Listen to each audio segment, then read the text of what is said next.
یہودی امریکی انتہا پسندوں کے نشانے پر ہے۔ تازہ ترین واقعہ اس ہفتے کی رات کو ہوا جب نیو یارک سٹی کے ایک رہائشی علاقے میں یہودیوں کے مذہبی تہوار ہانوکا کے موقع پہ ایک رابائی کے گھر میں گھس کر ایک شخص نے 5 یہودیوں کو چاقوؤں کے وار سے شدید زخمی کر دیا۔ یہ شخص سیاہ فام تھا۔ ریاست نیو یارک کے گورنر نے اس واقعے کو دہشت گردی قرار دیا۔ میں اپنی جان بچانے کے لیے دوسرے کمرے کی طرف بھاگا۔ میں نے اس کو دیکھا ہماری طرف بھاگتے ہوئے۔ وہ اپنی تلوار یا چاقو چلا رہا تھا اور لوگوں کو مار رہا تھا۔ ملزم پر نفرت کے تحت یہودیوں کو نشانہ بنانے کا الزام عائد کر دیا گیا ہے، لیکن اس کے اہل خانہ کا کہنا ہے کہ وہ ذہنی مریض ہے۔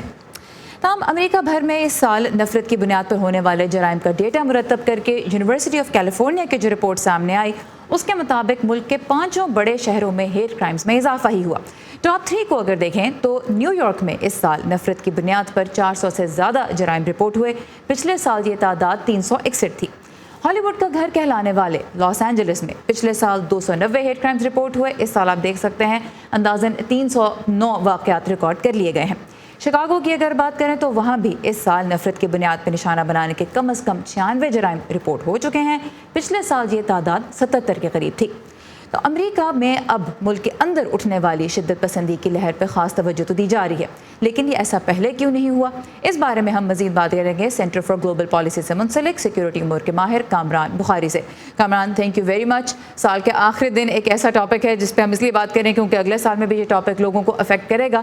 تو سب سے پہلے تو میں آپ سے یہی جاننا چاہوں گی کہ پاکستان اور امریکہ کی جب ہم بات کرتے ہیں، دونوں ملکوں میں انتہا پسندی تو نظر آتی ہے، فرق کیا ہے دونوں ملکوں کے انتہا پسندوں میں اور مماثلت کیا ہے؟ کیا ملتا جلتا ہے؟ دیکھیں، ملنا جلنا تو میں سمجھتا ہوں کہ وہاں پر جو کامن ڈینامینیٹرز ہیں وہ تو کم ہیں، لیکن جو اپنا ڈفرینسز ہیں وہ زیادہ ہیں۔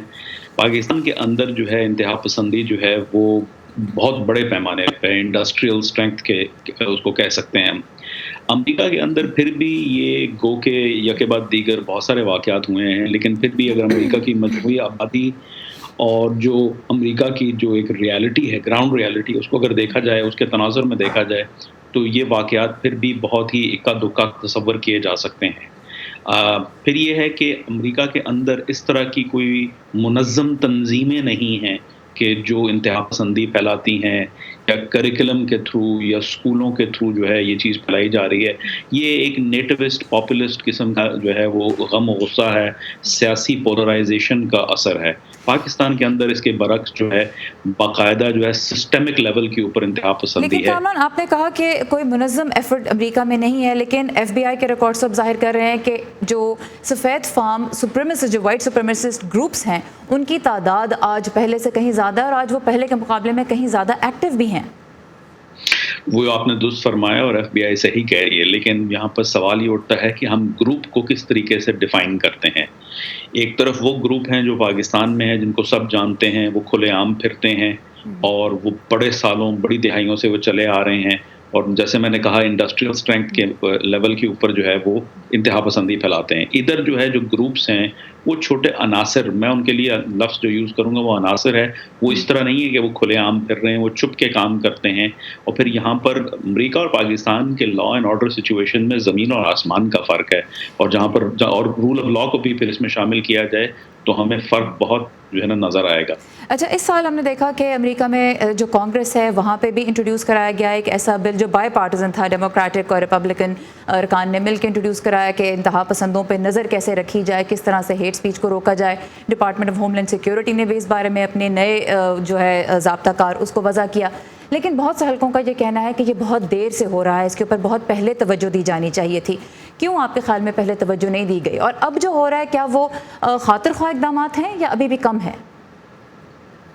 دیکھیں، جب بھی اس قسم کے معاملے کو ٹیکل کرنے کی کوشش کی جاتی ہے تو اس کی ایک شروعات ہوتی ہے، اور شروعات ہمیشہ یہ ہر جگہ وہ کوئی بھی ملک ہو دیر سے ہوتی ہے، کیونکہ جو بیوروکریٹک مشینری ہے اس کو حرکت میں آنے میں بڑا وقت لگتا ہے۔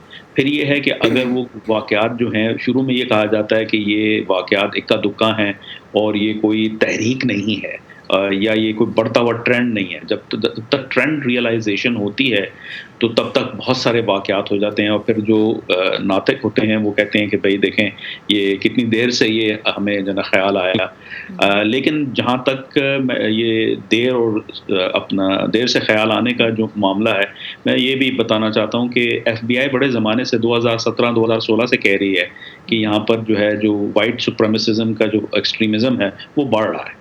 اچھا، ایک اور ایشو جہاں پہ ہم امریکہ میں دیکھتے ہیں وہ فرسٹ امینڈمنٹ کی پروٹیکشن ہے، جو کہ آزادی اظہار رائے اور احتجاج کی آزادی اور مظاہرہ کرنے کی آزادی، یہ جو پروٹیکشنز ہیں ان کے بارے میں بھی کہا جاتا ہے کہ یہ آڑے آ جاتی ہیں جب امریکہ میں انتہا پسند گروپوں پہ کریک ڈاؤن کرنے کی کوشش کی جاتی ہے. کیا کہیں گے آپ اس بارے میں؟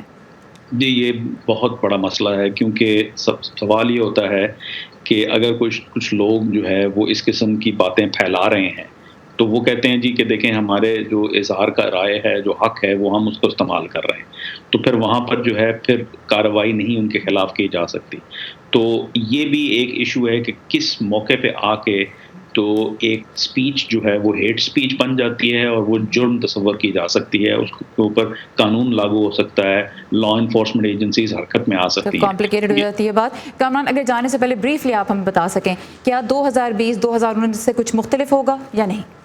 میں نہیں سمجھتا، کیونکہ وہ ہم آرٹیفیشلی ہر نیو ایئرس کے اوپر سمجھتے ہیں کہ امید کرتے ہیں کہ اگلا سال بہتر ہوگا، لیکن اگلا سال پچھلے سال کی کنٹینیویشن ہوتی ہے.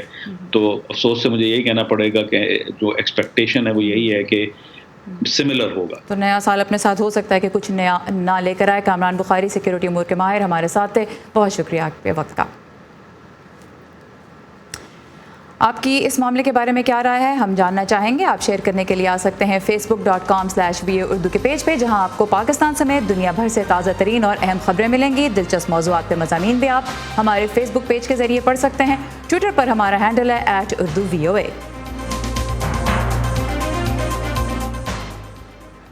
واشنگٹن ڈی سی میں اس سال پاکستانی دانشور جاوید بھٹو کا قتل ہوا، جو اب نظام میں اہم تبدیلیوں کی وجہ بن رہا ہے. اس کی کہانی ہم آپ کے لیے پیش کریں گے کل شام ویو 360 میں. اس وقت آئیے اس کی ایک جھلک دیکھتے ہیں. یہ ہے جاوید بھٹو کا گھر، جنہیں مارچ 2019 میں اپنے ہی پارکنگ لاٹ میں بغیر کسی اشتعال کے گولی مار کر قتل کر دیا گیا تھا. ان کا پڑوسی ہلمن جارڈن ماضی میں بھی قتل کر چکا تھا. اب اس میں جوڈیشل سسٹم کا قصور نہیں ہے، جو قصور ہے ان کا ڈپارٹمنٹ آف بیہیویئر ہیلتھ کا. لیکن اس کا مطلب کیا ہے کہ باہر سے آنے والا شخص ڈی سی میں نہ آ کے رہے؟ یہ وہ معاملات ہیں جس کی وجہ سے ڈی سی کو جھنجھوڑنے کی ضرورت ہے، جو کہ میرے خیال ہے کہ جاوید کے غیر معمولی ہونے کی وجہ سے جو ہے ایک نتیجہ ہم دیکھ رہے ہیں. کو واشنگٹن سے لے کر شکارپور تک توجہ مل رہی ہے. مکمل رپورٹ آپ دیکھ سکیں گے کل شام ویو 360 میں. امریکی صدر ڈونلڈ ٹرمپ نے اپنی انتخابی مہم اس وعدے پر چلائی تھی کہ وہ امریکہ کو بقول ان کے کبھی نہ ختم ہونے والی جنگوں سے نجات دلائیں گے. لیکن ایران کے ساتھ تناؤ کے باعث آج مشرق وسطی میں امریکی فوجیوں کی تعداد پہلے سے کہیں زیادہ ہے. اتوار کے روز ہی امریکہ نے عراق اور شام میں ایران نواز تنظیم کتائب حزب اللہ کے خلاف کارروائی کی. اس کے خلاف آج بغداد سمیت کئی عراقی شہروں میں مظاہرے بھی ہوئے. عراق کی حکومت نے امریکہ کی اس کارروائی کو اپنی خود مختاری کی خلاف ورزی قرار دیتے ہوئے اس کی مذمت بھی کی ہے. تو اب بھی امریکہ کے تقریباً 2 لاکھ فوجی دنیا کے مختلف ملکوں میں تعینات ہیں. تو پھر صدر ٹرمپ کی بیرونی تنازعات سے نمٹنے کی پالیسی کیا ہے اور آئندہ برس کیا توقعات رکھی جا سکتی ہیں؟ اس بارے میں پیش ہے یہ رپورٹ. اکتوبر میں جب صدر ٹرمپ نے شام سے اچانک فوجی نکالنے کا اعلان کیا تو ترکی کو کردوں کے خلاف کارروائی کا موقع مل گیا. چند ہفتے بعد پینٹاگون کی ایک رپورٹ سے معلوم ہوا کہ امریکہ کے اس فیصلے سے دہشت گرد گروہ داعش کو وہاں دوبارہ منظم ہونے کا موقع ملا. صدر ٹرمپ کے صدر اردوغان کے ساتھ سمجھوتے کے بعد شام میں ہماری پوزیشن پہلے سے زیادہ پیچیدہ اور کمزور ہے. صدر ٹرمپ شام سے فوجی عراق منتقل کر چکے ہیں اور اب عراق میں تقریباً 6000 امریکی فوجی موجود ہیں. تاہم انہوں نے چند سو فوجیوں کو شام میں رہنے دیا ہے تاکہ وہ وہاں پر موجود تیل کے ذخائر کو داعش کے ہاتھوں میں جانے سے روک سکیں. دولت اسلامیہ شام اور عراق کے بیشتر علاقوں پر کنٹرول کھو چکی ہے، مگر دہشت گردی کا خطرہ اب بھی وہاں موجود ہے. کیا خطے میں ایسا استحکام ہے جس سے ہمیں یقین آئے کہ ہم وہاں دوبارہ فوجی نہیں بھیجیں گے یا مستقبل میں کوئی فوجی کارروائی نہیں کرنی پڑے گی؟ جی نہیں.